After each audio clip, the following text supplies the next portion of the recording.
What is going on, everyone? Phil here, and welcome to KO Gaming for my review of Outlast 2, the direct sequel to the survival horror breakout hit from a few years back. Now this time around, Outlast 2 attempts to branch out upon and add to the formula of the original game and its DLC expansion, The Whistleblower, by leaving the confines of an insane asylum where the patients are coming after you, and instead going into a much more open-world environment. You're in the backwoods, out in the boonies, and there's a bunch of people living out here that have completely lost their minds and are out for blood for various reasons.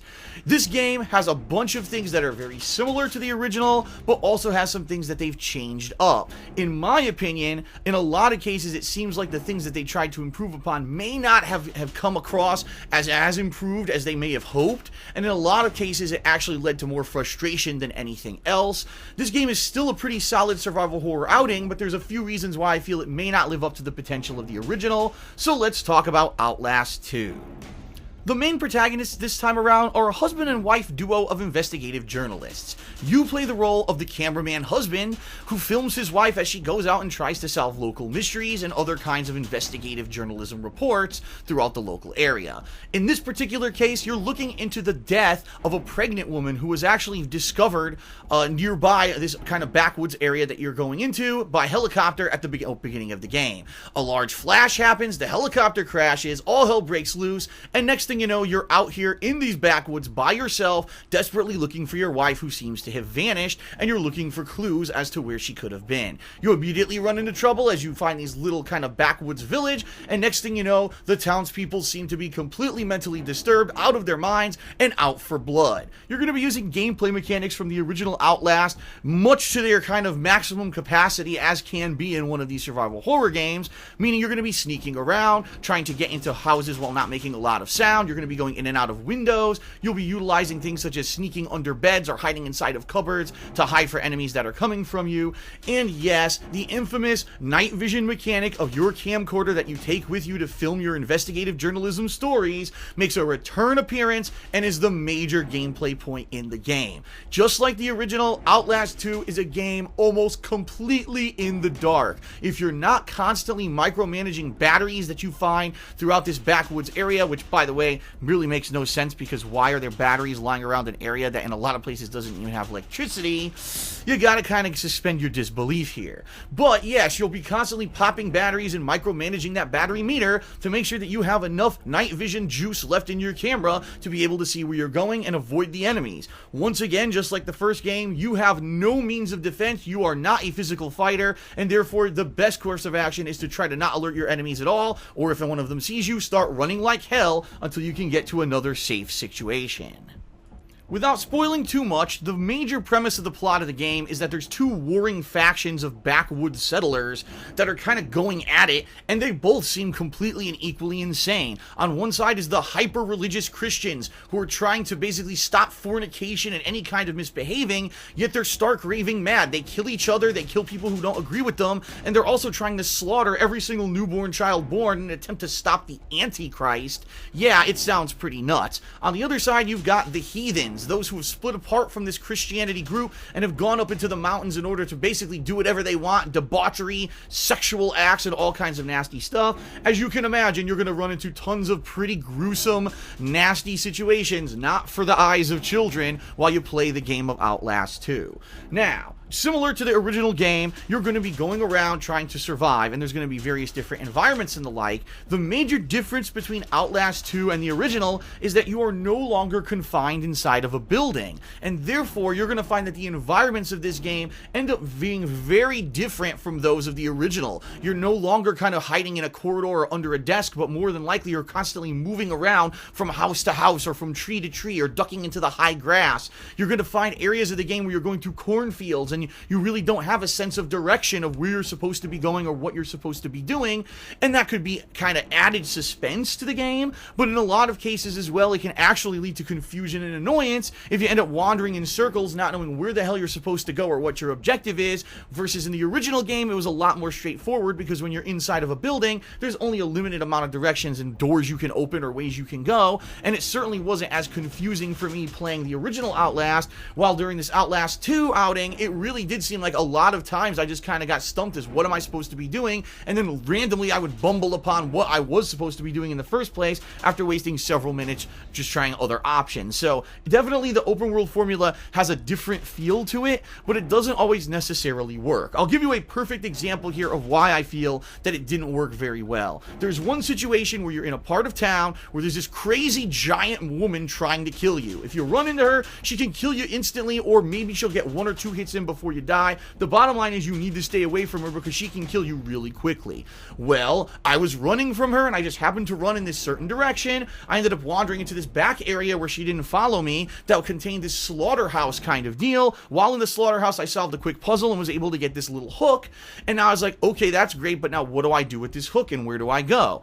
I spent, no lie, 30 minutes wandering around this area trying to figure out what do I do with this hook, when come to find out, what I actually needed to do was wander back 2 areas back to where that killer woman was, sneak past her to another area that wasn't apparent I should have been going towards, find a hidden door that kind of didn't even look like you could go into it, then I found a grating that could be lifted with this hook, and then I could progress on. That was incredibly annoying because the bottom line is it was completely random. There was a 50-50 chance when I first reached that area with the crazy woman that I would have headed in the right direction to see that grating first and known, oh, I need a hook to open this, I'll come back here later. In my case, I ran the other direction away from the woman, found the hook first, and now I bumbled around for 30 minutes having no clear idea what I was supposed to be doing, and that is why, at least in this particular sequel, it could be a lot more frustrating than the original game. There are multiple parts during this game where this kind of thing happens, and it lends yourself to mass annoyance because you don't know what you're supposed to be doing. Now, if you get lucky, maybe you can beat it a lot more quickly than someone else who didn't happen upon that area you're eventually supposed to solve with an item to open it, but you see my point. In the original Outlast, a lot more straightforward and linear. Because this game is more open, it may take you longer to beat, but you might not necessarily enjoy every minute of it because you have no idea what you're supposed to be doing.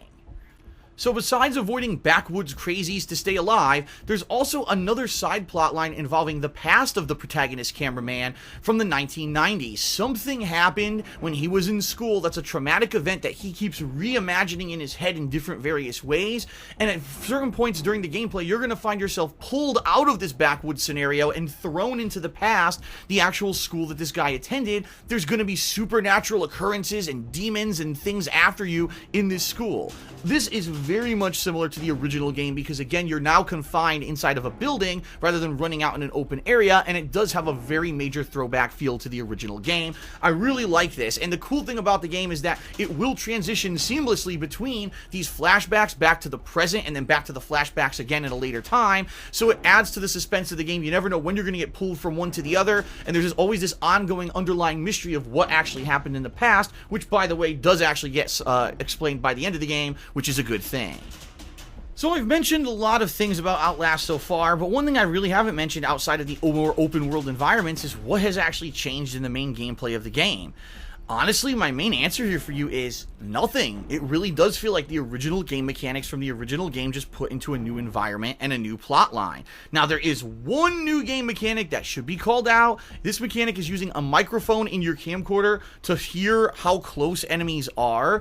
Primarily, this is used when you're wandering through the cornfields because you can't actually see the enemies because the corn is too tall and you can't really see them moving around, so you use this to stay out of their range of detection and get through the cornfield. But outside of that, I never really found a time during the entirety of this game when you needed it. So it's one new gameplay mechanic that's only used for maybe 10 minutes total in the entire game. It really doesn't amount to much at all. For the most part, Outlast 2 does feel exactly like the gameplay of Outlast 1, except that you do have to look a little bit more around your environment to find stuff because it's not as linear as the original, and that's really it.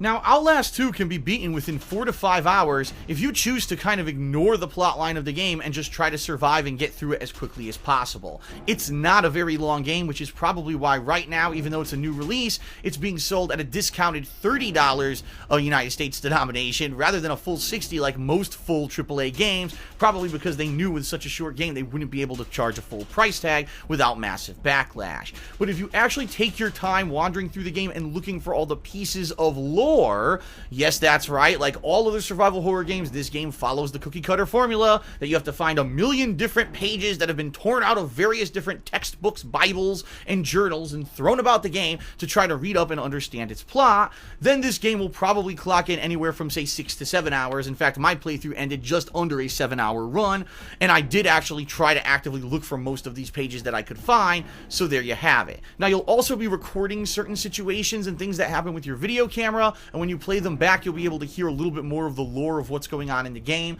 But for the most part, all of the lore is going to be contained in these journal pages that you have to read.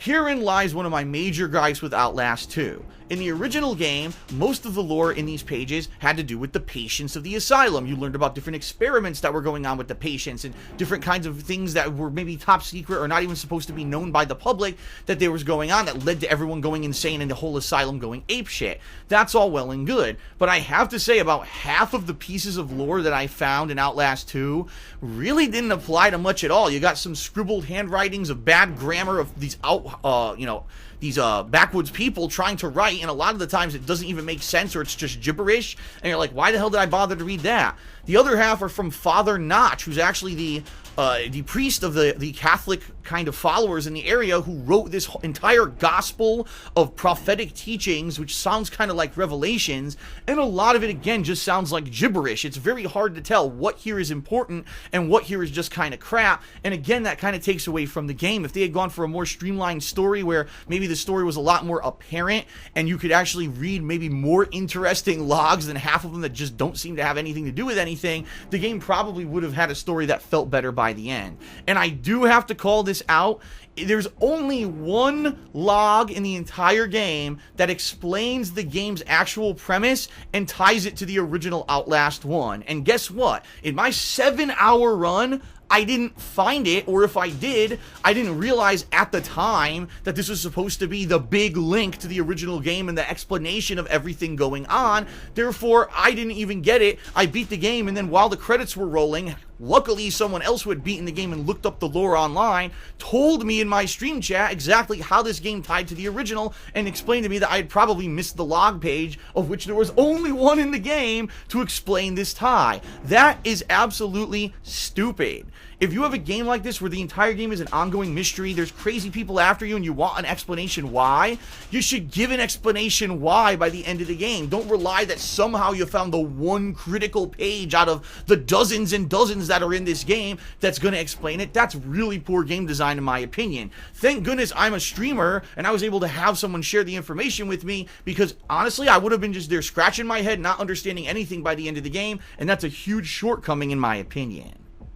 Ultimately, Outlast 2 is not a bad game, but there certainly are some things that could be viewed as shortcomings in comparison to the original that make you feel like maybe it didn't live up to its potential. The open world environments are nice, but as soon as you wander into an area where you realize you have no idea where to go and you end up spending excessive amounts of time wandering around, maybe just because you had bad luck and didn't happen upon the right direction the first time around, you're going to get incredibly frustrated. Looking around for all of these story logs, coming to find out that half of them aren't important, and by the end of the game you may not even understand what happened in it, is incredibly frustrating. The incredible lack of new additions to the game, only having one new mechanic in your camera with the microphone that's only used in very limited amounts of places, leads to the game kind of feeling like a rehash of the original.